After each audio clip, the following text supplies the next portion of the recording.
Bonjour à tous, j'ai le plaisir de vous retrouver dans une nouvelle vidéo et avec un petit changement capillaire.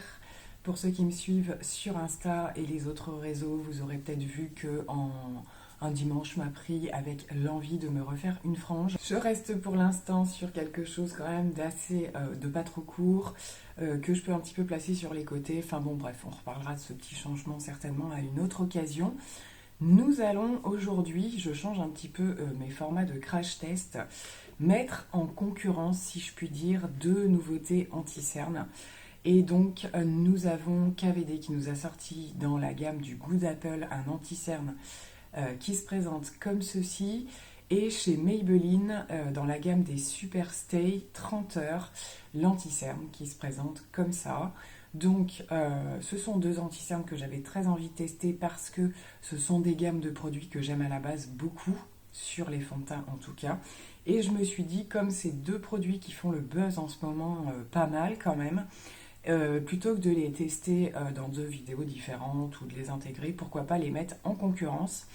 Donc ce qui va se passer, c'est que je vais réaliser plusieurs maquillages, un seul avec le KVD, le second avec le Maybelline, et on va faire des comparaisons. Donc si ce format de vidéo vous intéresse, n'hésitez pas à me le dire dans les commentaires, à liker, je vous le demande pas souvent, mais c'est vrai que pourquoi pas, hein, c'est encore plus sympa quand vous likez, et de me dire ben voilà, vos avis bien entendu, si vous avez testé, ou si vous avez une préférence, quelle marque vous attire le plus, voilà, ce genre de choses, ce discussion, partage make-up que j'aime tant. Donc je vous laisse avec la pose des produits. Donc nous voilà partis pour le premier test avec l'anti-cerne KVD. Je viens de faire le début de mon teint donc avec le Good Apple, hein, puisque logiquement ce sont deux produits de la même gamme, du coup maintenant qui seraient plutôt complémentaires, même si j'ai cru voir quand même qu'il y avait pas mal de différences. Le fond de teint est plutôt dans la catégorie des baumes, ce qui ne va pas être le cas de l'anti-cerne, ou du moins je ne pense pas d'après les retours que j'ai vus. Donc en termes de packaging, on se retrouve avec un petit tube comme ceci. On est sur un petit embout comme ça qui est légèrement incliné. Je pense que ça peut être pas mal pour l'application. Après, moi, je l'estompe avec d'autres outils, donc c'est pas forcément ce qui va être primordial. Et au niveau du choix de la teinte, j'ai la Light 107. Ce que j'ai fait, c'est que vous avez la possibilité, alors je sais plus si ça se fait sur le site de Sephora, mais en tout cas sur le site de KVD, en fonction, pour celles qui utilisent déjà le fond de teint, de mettre votre référence et votre teinte de fond de teint, et ça vous dit quelle teinte d'anti-cerne prendre. Donc ça, c'est plutôt pas mal. Donc ce qu'on va faire, c'est que je vais commencer par l'appliquer une première fois sans vraiment grosse quantité, histoire de voir un petit peu comment il réagit. Je vais en profiter pour en appliquer également sur les imperfections que je peux avoir en ce moment. Donc je vais en déposer par ici, par là, un petit peu à l'extérieur, comme je le fais en ce moment avec les autres produits.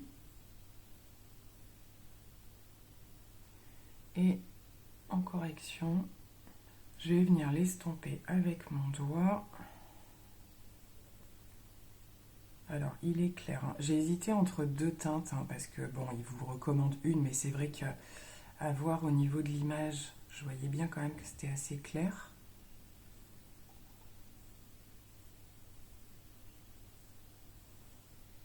Alors, je vais finir de l'estomper à l'éponge. Ben, j'aime plutôt pas mal le premier résultat que j'observe. Je trouve quand même que la couvrance est intéressante. Par contre, le produit est super fin. Le produit n'est pas du tout épais. Voilà, j'ai pas d'effet de matière. Bon, moi, ça vient se placer directement, mais tous mes anti-cernes, hein, vraiment dans le tout petit pli que j'ai juste en dessous de l'œil. Ça, c'est systématique. Je vais quand même venir faire l'autre côté avant qu'il sèche trop. Et on estompe. Je vais quand même aussi débuter au doigt et on va finir avec l'éponge. Il a une couvrance quand même assez intéressante, hein.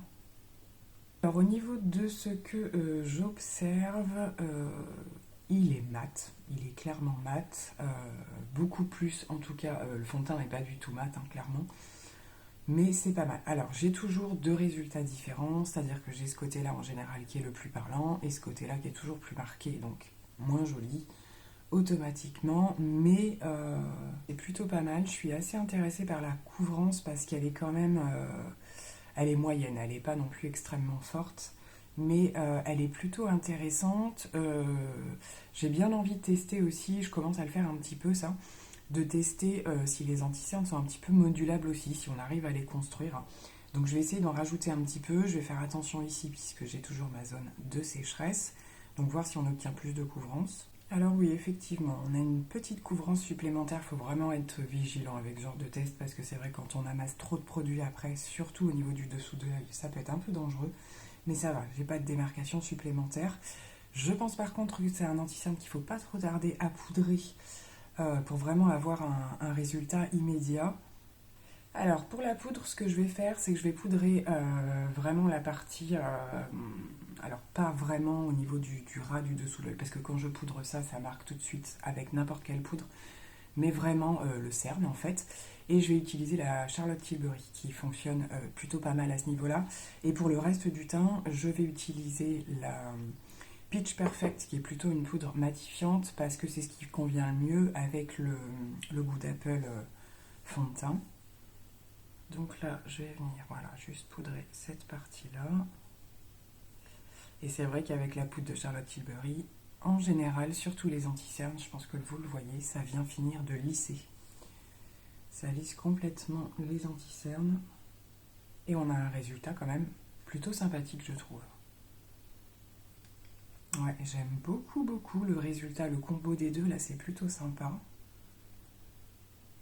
Bon, on va procéder au reste du maquillage, bien entendu, comme on est sur une vidéo de crash test anti-cerne, je ne vais pas vous montrer le reste du make-up, mais ça va permettre voilà, que les produits se posent un peu et de voir ce que donne au bout de quelques minutes l'association des produits. Je vous retrouve donc avec le maquillage terminé et je dois dire que les constatations sont plutôt positives, j'aime beaucoup le résultat. Je sais pas trop si c'est une histoire de teinte ou de rendu, mais on a quand même un côté qui dégage un petit peu le dessous du regard. Alors, au niveau du résultat, même si j'ai poudré bien entendu, on est sur un résultat mat. Vous n'aurez pas d'effet lumineux ou quoi que ce soit avec cet anti-cerne, ça c'est certain. Poudré ou pas d'ailleurs, c'est ce que j'ai observé avant la poudre.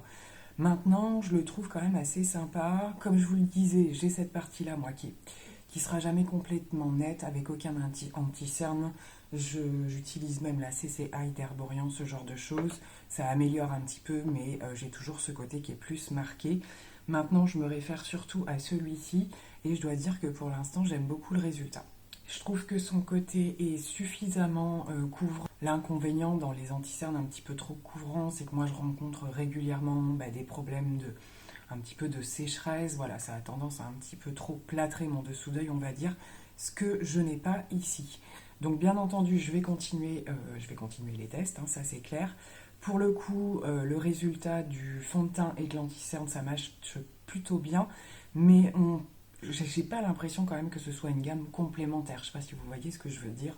Le fond de teint, c'est un baume, c'est un fond de teint quand même plutôt hydratant, qui a une forte couvrance. Là, on est sur un anti-cerne mat avec une texture liquide. Ils fonctionnent bien ensemble. Maintenant, le coup d'être dans la même gamme, je trouve pas qu'il y ait forcément un lien. En tout cas, pour moi, pour ce test, pour cette première utilisation, je le valide. Et donc on va poursuivre les tests avec l'anti-cerne de chez Maybelline. Donc je vous retrouve tout de suite pour un deuxième test. Donc de retour avec vous aujourd'hui pour cette fois-ci tester l'anti-cerne Super Stay de chez Maybelline, donc le 30 heures.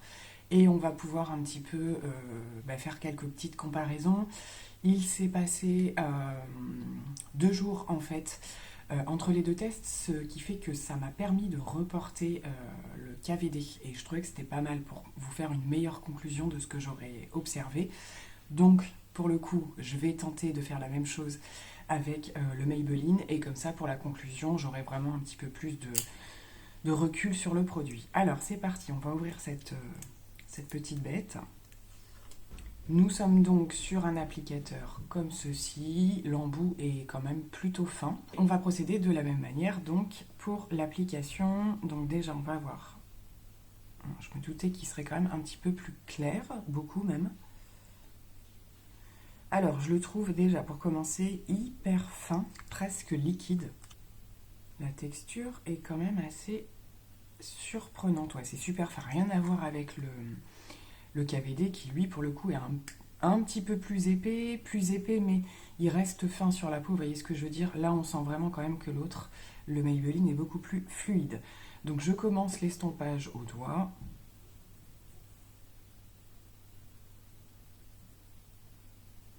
Il est clairement un chouïa clair, hein. Alors le problème chez Maybelline au niveau des teintes, je trouve, c'est que euh, la deuxième est toujours un petit peu trop, deuxième et troisième après c'est plus foncé, mais ce que je veux dire c'est qu'elle est trop chaude à mon goût. Oh, premier passage, j'aime beaucoup. Il est hyper fin, hyper fin. Ils se font direct, hein. Beaucoup plus vite que le KVD pour le coup. Et de ce côté, toujours un peu plus critique. Je termine l'estompage avec l'éponge et je vais faire le même test, que j'ai vraiment pas mis beaucoup de matière, d'autant qu'il est extra fin. Voir si on peut gagner en termes de couvrance, parce que là pareil, on n'est pas sur une grosse couvrance. Intéressante quand même, je trouve qu'elle est quand même intéressante la couvrance. C'est très très fin, c'est vraiment très très fin.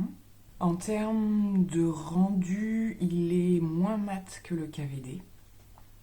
C'est un petit peu moins mat, on a plus de lumière. Je vais faire le test également, même si mes imperfections ont commencé un petit peu plus à cicatriser que l'autre jour. Je vais quand même voir si ce qui reste, ça camoufle un petit peu. Alors par contre, au niveau de la teinte, pour illuminer, je vais pouvoir me permettre d'en mettre par là. Vraiment légèrement, ça va être pas mal. Je repasse très légèrement, voir si on a une couvrance supplémentaire. Je vais m'arrêter là. Alors écoutez, on est vraiment quand même sur deux produits assez différents, hein, je trouve. Il y a pas mal de petites choses à dire. Effectivement, j'ai pas d'effet de matière, j'ai pas gagné en couvrance. Ça reste à peu près identique, hein. Maintenant, la finesse est très intéressante. Elle est très intéressante. J'ai pas l'impression pour l'instant, j'espère ne pas me tromper, que c'est un anti-cerne. C'est toujours ce que j'ai un petit peu peur qui risque de m'assécher. Peut-être un petit peu moins que le KVD pour le coup, qui est beaucoup plus mat, hein, donc c'est le risque forcément. Et bien c'est pas mal du tout. C'est pas mal du tout. Je vais procéder de la même manière au niveau des poudres. Je vais poudrer avec Charlotte Tilbury et le reste de mon teint avec quelque chose d'un petit peu plus matifiant. J'ai mis un éclairage supplémentaire et je trouve que je suis beaucoup plus blanche. On verra mieux quand même quand je serai totalement maquillée. Je reporte le fond de teint Charlotte Tilbury, le nouveau, qui non poudré a quand même un effet assez lumineux sur moi. Donc je poudre, je fais comme la dernière fois, hein. Je pense que je vais vous retrouver juste après la poudre, et le reste du make-up je le ferai de mon côté avant de retrouver pour conclure. Alors le teint est presque terminé, j'ai pas mis d'highlight, j'utilise le duo Natasha Denona et le blush est déjà quand même assez lumineux. J'aime beaucoup cette petite palette. Je vous en avais parlé dans ma rotation, du coup, ouais, j'aime beaucoup, ça fonctionne bien. Eh bien, écoutez, cet anti-cerne est assez surprenant quand même. Je m'attendais à quelque chose de plus... Alors, j'allais dire asséchant, pas forcément, on ne peut pas juger, je ne savais pas, mais par rapport à la gamme des Super Stay, le fond de teint, je l'aime beaucoup. Je ne l'ai plus, mais je l'ai beaucoup utilisé. Et je pense que les deux produits à l'inverse de chez KVD ou le Good Apple fond de teint, je trouve, n'a pas forcément de lien avec l'anti-cerne. Là, pour le coup, c'est vraiment différent et je pense que ça peut être deux produits qui s'associent super bien. Je le trouve très joli. Je le trouve très joli, il est extrêmement fin. Pas une grosse couvrance, mais quelque chose quand même d'assez intéressant. Et il apporte quand même une certaine finition avec un petit peu d'effet de lumière, mais sans brillance, vous voyez ce que je veux dire. Le fait que la teinte soit super claire, bien entendu, joue aussi. Et finalement, c'est pas si clair que ça. Ça va pas oxyder non plus, mais ça passe, je trouve. Sachant que voilà, comme je vous disais, il y a quand même beaucoup d'éclairage. Une fois que je serai maquillée, je le baisserai peut-être d'ailleurs pour voir si on voit quand même un petit peu plus le retour réaliste entre guillemets. D'ailleurs, si j'y pense, je vais essayer à la conclusion de la vidéo de vous faire un montage des deux make-up avec les deux anti-cernes différents pour voir quand même s'il y a un rendu qui apparaît vraiment différent ou pas. Donc là, ce qu'on va faire déjà, c'est que je vais aller me coiffer aussi, finir mes yeux et je vous retrouve pour voir comment un petit peu ça a évolué. Je vous retrouve finalement beaucoup plus tard que prévu. J'ai pas pu filmer aussitôt après la fin du make-up, mais j'ai pu faire mes observations, donc je reviens quand même pour vous en parler. Dans un sens, je me dis que c'est pas plus mal parce que du coup, la journée s'est écoulée et j'ai le résultat un petit peu final avec, comme d'habitude, la marque des lunettes en option. Ça, c'est signe qu'elles me vont plus du tout et je les change, donc ça tombe très bien. Je vous en parlerai dans une prochaine vidéo en vous les montrant. Petite parenthèse également sur le look Barbie du jour que vous aurez peut-être vu passer sur Insta. Je me suis fait un petit j'appelle le printemps, il faut absolument mettre un peu de... Alors c'est pas forcément un peps de couleur, mais des choses un petit peu pastel, voilà, qui donnent envie de printemps, n'est-ce pas? Écoutez, c'est le premier jour de test, voilà, je suis encore en hésitation, mais ce que je peux confirmer, c'est la finesse du produit. Ça, c'est vrai qu'il n'y a pas à dire. C'est hyper appréciable. Maintenant, il s'est quand même un petit peu plus matifié que ce que j'avais pu observer dès les premiers moments, en fait, dont je vous avais parlé. Et cependant, je peux pas dire qu'il m'a asséché le contour de l'œil, pas du tout. Un peu moins même peut-être que le KVD pour le coup. Donc je savais pas un petit peu comment j'allais tourner cette vidéo au niveau du crash test. Voilà, je voulais vraiment faire deux make-up avec le port pour chacune de chaque anti-cerne.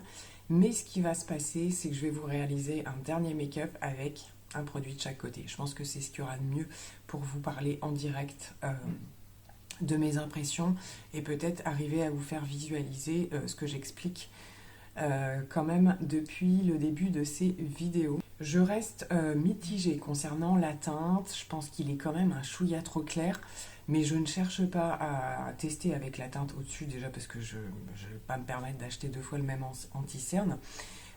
Et d'autant que je sais que la deuxième teinte, de toute façon, la plupart du temps, ne me convient pas chez Maybelline. Ce qui se passe aussi, c'est que dans les supermarchés où on peut les trouver, ils n'ont pas toutes les teintes, ils n'ont pas les teintes intermédiaires. Et là où je me suis rendue, il n'y avait pas la teinte intermédiaire. Mais c'est vrai que la plupart du temps, elle est de toute façon trop foncée pour le dessous d'œil. Donc voilà, donc je vais en rester avec cette teinte, je trouve que ça passe quand même. Donc j'ai cette partie-là qui est toujours un petit peu moins stable, c'est celle déjà qui me pose problème au niveau du make-up, mais c'est celle qui aura tendance à bouger le plus, et je trouve pas que ce soit la catastrophe pour une fin de journée. Donc voilà, ce que je retiens en tout cas de cet anti-cerne, c'est vraiment la facilité d'application, la finesse du produit et le fait qu'il se fonde vraiment dans la peau. Il se travaille en 2 temps 3 mouvements, c'est hyper rapide. Le KVD est un petit peu plus long à travailler, je trouve. Et voilà, au niveau de l'application, c'est pas du tout la même chose, c'est pas le même rendu non plus. On est sur une comparaison, mais avec deux produits quand même très différents, je trouve. Donc, on se dit à tout de suite, très clairement, avec un anti-cerne de chaque côté. Alors c'est parti, on est au dernier jour de test, on va dire, en tout cas en vidéo. Donc j'applique aujourd'hui un anti-cerne de chaque côté. Je suis blanche comme un cul, puisque je n'ai fait que mon fond de teint, j'ai pas fait les poudres encore et tout ça. On va pas en tenir compte. On va venir appliquer ces deux produits et on va pouvoir faire une véritable comparaison sur le moment. Donc j'applique, alors j'étais en train de me poser la question, lequel je mets de quel côté? J'en sais rien. Je vais mettre le Maybelline par ici et le KVD de l'autre. Donc je procède de la même manière que les autres jours. On va les appliquer en même temps.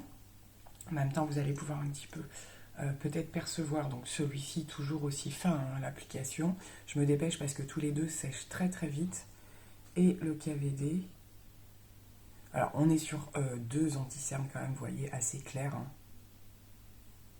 Et la texture, pour le coup, je ne sais pas si vous voyez, celui-là, à par endroits, se voit presque en transparence, alors que le KVD est plus épais.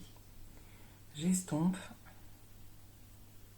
Alors, en espérant que vous ayez bien le bon résultat, c'est deux anti-cernes, comme je le disais, plutôt clairs. Je pense que c'est assez flagrant que le KVD ici est plus couvrant mais un petit peu plus épais, et le Maybelline plus fin avec quand même moins de couvrance, une couvrance quand même, mais voilà, il y a quand même une légère petite différence. J'essaie de voir, je pense que vous le voyez hein, quand même. Donc ça c'est le premier point, en fonction de ce que vous recherchez de toute façon, le KVD sera plus couvrant, certes. Euh, Ils sont mat, tous les deux quand même, le résultat est plutôt mat, surtout le KVD, le Maybelline un petit peu moins, mais voilà, on ne peut pas dire que ce soit un lumineux ou quoi que ce soit. Euh, Moi, par rapport à ce que j'ai à corriger, on va dire que c'est le KVD qui correspondrait le plus. Maintenant, ce que j'avais remarqué, c'est que c'était celui, peut-être sur moi en tout cas, qui avait tendance à être le plus asséchant.